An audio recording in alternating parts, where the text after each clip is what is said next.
Bismillahirrahmanirrahim. Assalamualaikum warahmatullahi wabarakatuh. Selamat pagi anak-anak. Bagaimana kabar kalian hari ini? Sehat? Alhamdulillah. Semoga Allah SWT senantiasa memberikan kita kekuatan dan juga perlindungan serta rezeki agar kita semua masih mampu melaksanakan pembelajaran secara online ini. Baiklah, untuk pertemuan yang kedua materi informatika masih membahas tentang jaringan komputer.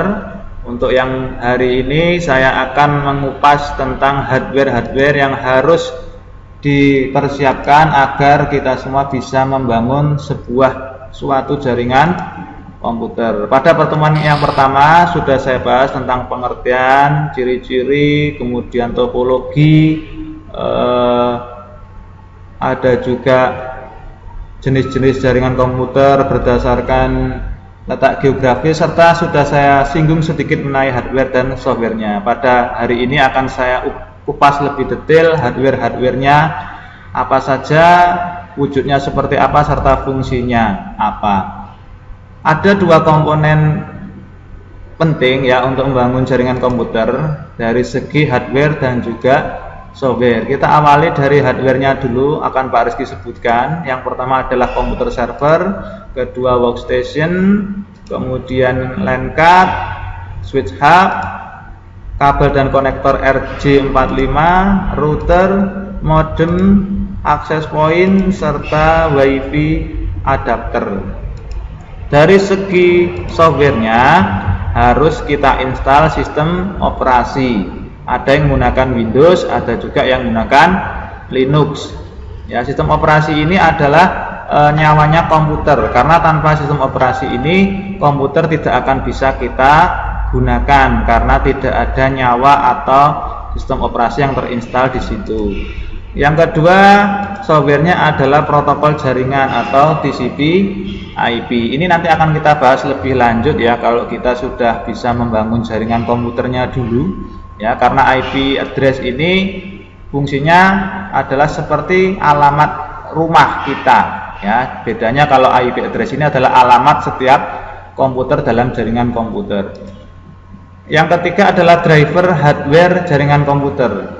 Driver adalah software untuk mengenali hardware yang terinstal di komputer. Tanpa driver, maka hardware yang kita pasang tidak akan bisa dikenali oleh komputer, sehingga tidak bisa kita gunakan.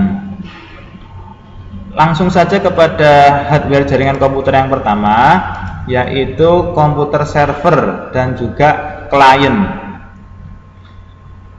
Komputer server adalah komputer induk atau komputer utama yang melayani komputer klien atau workstation.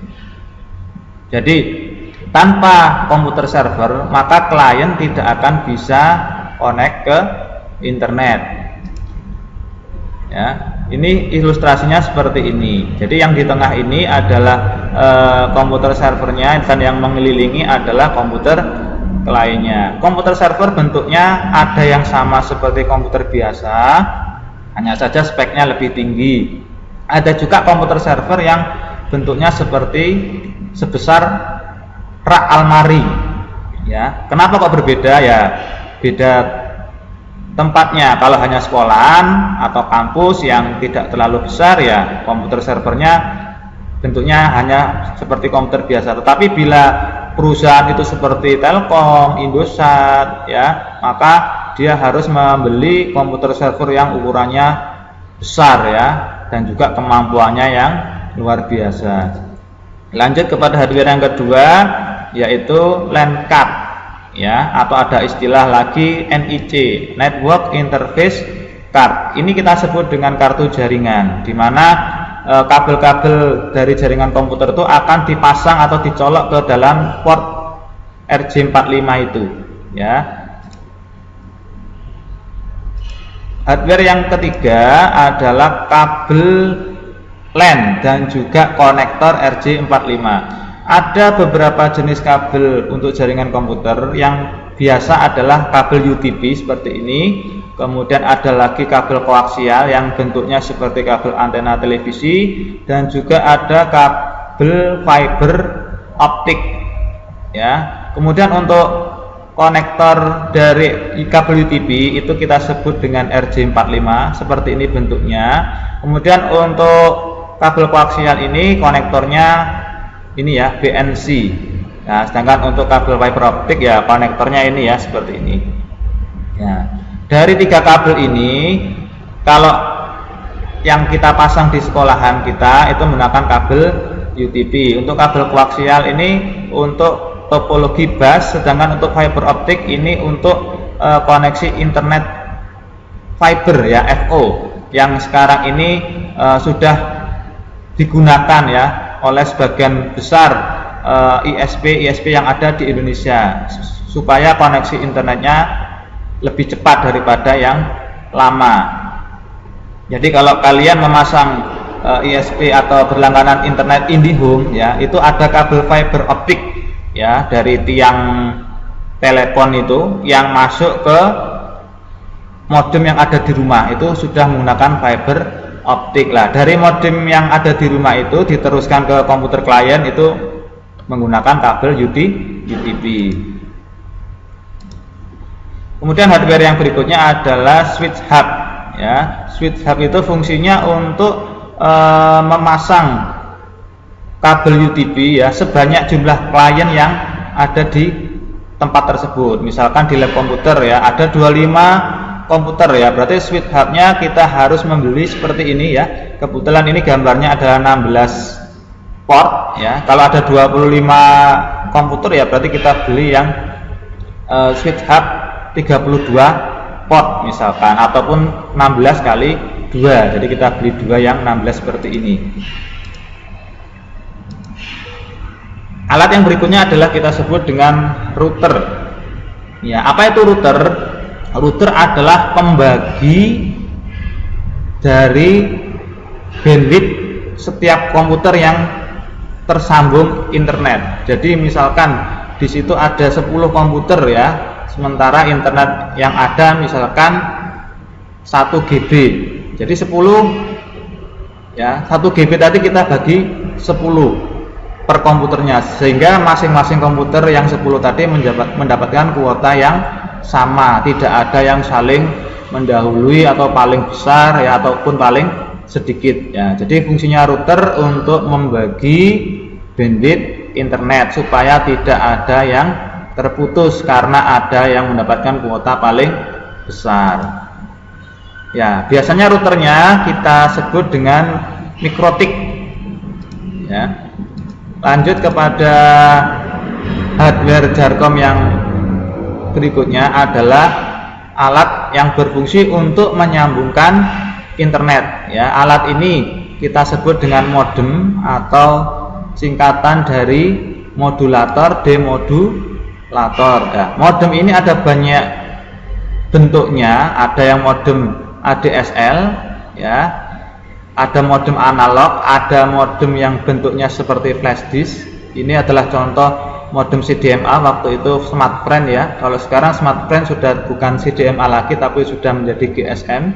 Ada modem eksternal, ada juga modem GSM yang bentuknya seperti Smartfren tadi, cuma ini untuk kartu GSM ya, bukan CDMA. Kemudian ada modem internal yang terpasang di dalam CPU. Ada modem ISDN untuk koneksi ke internet satelit, dan ada yang disebut modem kabel. Untuk membangun koneksi wireless ya, kalau yang tadi kita sebutkan tadi adalah yang berbasis kabel. Sekarang bagaimana kalau kita ingin membangun jaringan komputer nirkabel atau tanpa kabel? Maka yang harus kita persiapkan adalah yang pertama adalah akses point ya. Akses point bentuknya seperti ini. Ada yang berantena 1, ada yang 2, ada yang 3, ada yang 4 ya. Kemudian ini adalah akses point indoor. Kalaupun yang outdoor bentuknya biasanya kotak saja tanpa ada antenanya ya. Jadi kotak ini fungsinya untuk melindungi dari cuaca, misalkan kena hujan atau panas ya, dia tidak akan konslet karena kesetrum. Ya, ini akses point. Akses point fungsinya untuk memancarkan sinyal hotspot ya, atau sinyal internet. Kemudian ada access point yang lainnya yang berbentuk portable atau mini seperti ini. Ya, kita sebut dengan MiFi ya. Dulu MiFi itu hanya ada di operator smartfren dengan produk yang terkenal adalah Andromax, tapi sekarang semua produk GSM pun juga ada MiFi-nya ya. Salah satunya yang saya ambil adalah yang bermerek Jio. Ya, jadi Jio ini adalah MiFi untuk semua kartu GSM ya, tidak hanya dimonopoli oleh smartfren saja, sehingga kita bisa menaruh kartu operator seluler GSM di situ ya, mulai dari Indosat, Telkomsel, XL, Tri, Axis sampai smartfren sendiri. Sedangkan kalau Andromax itu hanya smartfren saja yang bisa dipasang di situ. Jadi MiFi ini sama seperti access point yang tadi ya, malah dia lebih kecil, portable, bisa dibawa kemana-mana. Nah, lanjut kepada hardware untuk nirkabel yang lainnya adalah WiFi ya, WiFi card. Nah, di sini adalah WiFi yang internal. Maksudnya internal adalah kita pasang di dalam CPU ya, di dalam casingnya itu kita pasang ke motherboardnya ya, untuk komputer PC bukan laptop ya. Kalau laptop itu sudah ada WiFi yang onboard ya, yang sudah terpasang di situ. Tapi kalau kalau komputer kan belum ada WiFi-nya lah. Sehingga kalau komputer agar bisa berWiFi-nan ya, kalian harus membeli alat WiFi seperti ini. Ya, WiFi ini fungsinya untuk menerima sinyal hotspot atau internet yang dipancarkan oleh access point tadi. Ya, jadi kalian jangan keliru membedakan antara WiFi dan access point ya. Access point adalah pemancar, WiFi adalah alat penerima. Ada juga WiFi yang USB yang kita taruh di luar. Jadi tidak harus bongkar casing CPU, tapi cukup dicolokkan ke USB. Ya, kita sebut dengan USB WiFi card atau external WiFi adapter. Ada juga modem all-in-one ya. Di situ fungsinya jadi satu semuanya, mulai dari access point, modem serta switch hub ya. Jadi di belakangnya ada beberapa lubang atau port ya. Kalau antenanya ini jelas ini adalah access point. Kemudian yang gigabit one port ini untuk modemnya ya. Kemudian kalau gigabit LAN port ini adalah untuk switch hubnya ya. Jadi sedangkan kalau yang WiFi yang access point saja itu dia tidak ada untuk modem ya ataupun switch hub. Jadi dia hanya untuk satu port LAN saja yang dipasang ke switch hub ya. Jadi kurang lebih itu adalah alat-alat yang harus kita persiapkan jika kalian ingin membangun sebuah jaringan komputer, baik yang itu kabel ataupun yang nirkabel. Dari Pak Rizky mungkin cukup sekian penjelasannya, kurang lebih mohon maaf. Bila ada pertanyaan bisa bertanya di komentar pribadi ataupun via WhatsApp. Cukup sekian, terima kasih, selamat siang, wassalamualaikum warahmatullahi wabarakatuh.